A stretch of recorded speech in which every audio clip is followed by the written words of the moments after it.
Ang munting lihim. 10:00 na ng gabi, tahimik ang baryo. Si Mia ay nakaupo sa kanilang lumang sala, nagbabasa ng librong iniwang anti-gang kayamanan ng kanyang lola. Sa kalagitnaan ng kanyang pagbabasa, narinig niya ang mahihinang kaluskos mula sa lumang aparador. Siguro daga lang, bulong niya sa sarili, ngunit parang may malamig na hangin na sumipol sa paligid.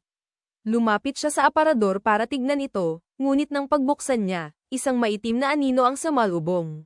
Mia, ibalik mo, ang sa amin, anang malamig na tinig mula sa loob. Sa takot, napaatras siya.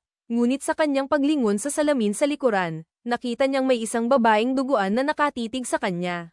Bigla niyang naramdaman ang bigat sa kanyang balikat. Nang tumingin siya pababa, mga kamay na maitim ang mahigpit na nakakapit. Kinabukasan, natagpuan siyang nakatulala sa sahig ng sala, mahigpit na hawak ang anti-gang libro. Walang makapagsabi kung anong nangyari sa gabing iyon, ngunit mula noon, walang sino man ang naglalakas loob na buksan ang lumang aparador.